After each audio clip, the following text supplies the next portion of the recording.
मैं जिसमें उसकी श्रद्धा होगी वो तद्रूप हो जाता, उसके स्वरूप को प्राप्त कर। इसलिए गुरु में, भगवान में जिसमें भी हो,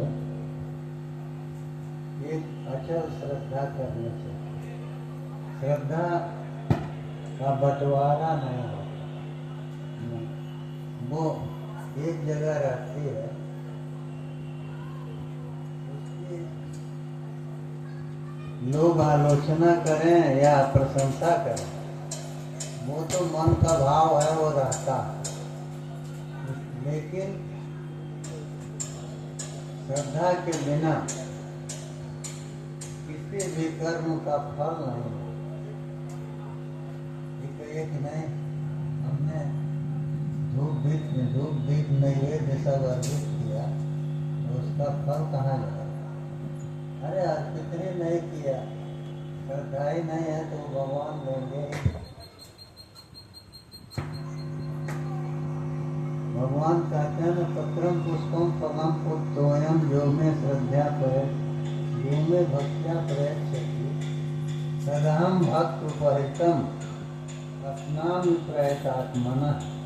कहते हैं कि पत्र पुष्प फल तोय जल जो ही मिल जाए, जो हमको श्रद्धा से देता है, तो श्रद्धा से तो दिया, लेकिन फिर कहते हैं भक्त उपहृतम, भक्ति से जो हमारे पास लाया उसको मैं ग्रहण करता। तो श्रद्धा भी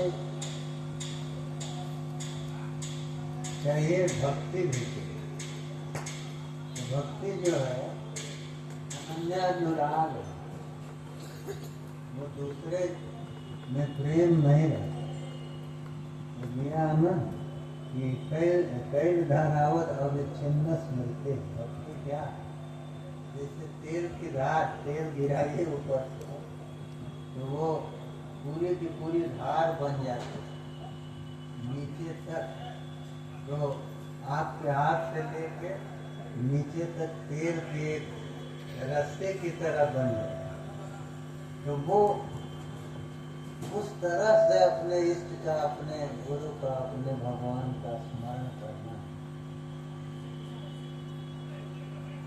तो यही है अविच्छिन्न स्मृति, यही भक्ति। और वो जब अविच्छिन्न स्मृति नहीं हो रही है तब तक भक्ति के लिए प्रयास कि हम प्रयास करें, क्योंकि भगवान के चरणों में अनुराग क्रमिक धीरे धीरे धीरे धीरे होता है। जिसका जैसा संस्कार तो वैसे वो हो जाता है और उस संस्कार के अनुसार वो कार्य करता है। ऐसा नहीं है, ये कई जन्मों का खेल, एक जन्म ही नहीं। वो साधक लोग कहते हैं कि साधना के प्रवाह में जब जीव आ जाता है, मान लीजिए आ गया, किसी को 2 जन्म लगा, किसी को 3 जन्म लगा, किसी को 10 जन्म लगा, लेकिन उस प्रवाह में अगर आ गया, प्रवाह माने जैसे नदी का जल चल रहा है, तो नदी के जल में आप पड़ गए तो वेग इतना होता है, नदी के जल का वेग, जो आपको ले जाए, जबरदस्ती ले जाए। उसी तरह से भक्ति के संस्कार वो जीव के साथ जाते हैं। 1 जन्म, 2 जन्म, 3 जन्म वो जाते हैं। इसीलिए भगवान कहते हैं गीता में, बहुनाम जन्मनाम अन्ते ज्ञानवान मां प्रपद्यते। बहुत जन्मों के बाद ज्ञानवान हमको प्राप्त है। ज्ञानवान का क्या मतलब? प्रशस्त ज्ञानवान। वो किस तरह का ज्ञान जिससे कहीं भेद दृष्टि न रह जाए, भेद दृष्टि मिट जाए। जब तक भेद दिखाई देता है तब तक अविद्या है, अज्ञान है। जब भेद मिट जाएगा तो मोहि ज्ञान। तो ज्ञानवान जो है प्रशस्त ज्ञान को कहते हैं।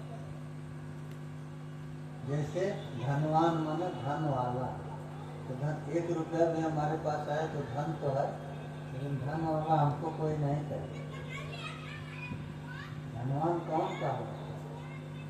जिसके पास प्रभुत मात्रा में धन। तो वो धनवान जो है 2 तरह के होते हैं। एक उस धन से अपने को प्रसन्न करते हैं, दूसरे वो हैं जो दूसरों को प्रसन्न करते हैं। और जब अपने को प्रसन्न करने के लिए धन संग्रह है तो स्वाभाविक है अपने प्रसन्नता की चीज आदमी कोई दूसरे को देता नहीं। वो कुछ भी हो जाए वो उसको नहीं देगा। उसी तरह से धन जब अपनी प्रसन्नता के लिए है, अपनी संतुष्टि के लिए है, वो दूसरों को देगा नहीं। एक कवि ने कहा है कि आदाय बारी परिता सरितान मुखे किंतावदर्जित मने न दुरर नवीन। समुद्र जो है उसने क्या प्राप्त किया? अर्जन तो किया, चारों ओर से नदियां आके वो गिर रही हैं, उसमें नदियों का जल वो ले रहा है, लेकिन किया क्या? चारों ओर से लेके और क्षारी कीर्तन से बड़वाद निमुखे होतन से, नदियों का पवित्र पेय जल, अमृतवत आस्वादनीय जो जल है उसको लेके खारा बना और बड़वादनी के मुख में उसका हवन कर दिया। सब लोग हवन करते हैं ना, तो गीता में लिखा है ना कि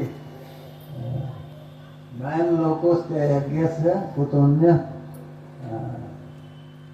तो अयज्ञ जो है, जो यज्ञ नहीं करता उसको ये लोक भी उसके लिए सुखकर नहीं होता, तो परलोक में सुख कहाँ से मिलेगा? यज्ञ जो है नाना प्रकार के हैं, गीता में गिनाया है ना, एवं बहुविधा यज्ञ वितथा ब्रह्मणों मुखे। तो ब्रह्मणों मुखे माने वेद में बहुत प्रकार के यज्ञ वर्णित हैं, तो उनमें से किसी यज्ञ को पकड़ के और चलना चाहिए।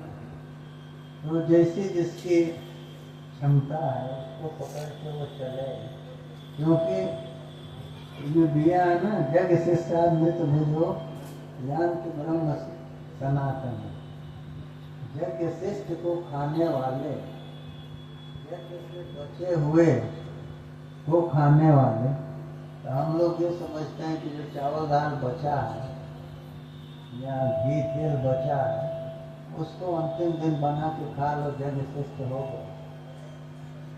यही नहीं है, यह भी, ये नहीं भूलना चाहिए कि यह भी है, लेकिन यही नहीं।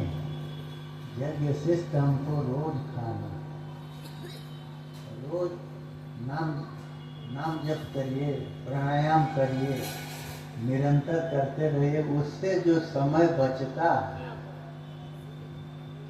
तो वो काल जो है वही यज्ञ शिष्ट काल है, जिस काल में हम यज्ञ करके हम नाम जप करते करते 2 घंटे 4 घंटे 6 घंटे 8 घंटे जितना सामर्थ्य है किए, उसके बाद शरीर को अन्न चाहिए। तो यज्ञ शिष्ट काल में हम भोजन करेंगे तो वो अमृत भोजन होता है। अमृत का अर्थ क्या है? जिससे आदमी मरता नहीं है। मरता नहीं है क्या मतलब? वो तब तक रहेगा जब तक उसका लक्ष्य पूरा नहीं होगा, अपने इष्ट को प्राप्त कर लेगा अपने लक्ष्य पर पहुंच जाएगा, उसके बाद वो शरीर छोड़ेगा कि ठीक है, संसार का नियम है, जाना ही है। तो यज्ञ शिष्ट जो है वो प्रतिदिन खाना चाहिए, जो भी करे उसको करके, और अरे कुछ नहीं होता है तो मौन रहिए, तो मौन रहिए, घंटा 2 घंटा, तो उसमें करेंगे। कुछ मत करिए, आप कहिए कि हमसे जन्म नहीं होता तो कुछ मत करिए, बैठिए। एक नियम तो ले सकते हैं कि बोलेंगे नहीं, मत बोलिए, बैठिए। तो अपने आप धीरे धीरे धीरे धीरे मन उधर जाएगा। भाई 2 घंटे 1 घंटे बैठते हैं, लेकिन ये समय तो बर्बाद हो रहा है, इसका उपयोग करें। इसलिए समय का उपयोग करना चाहिए। और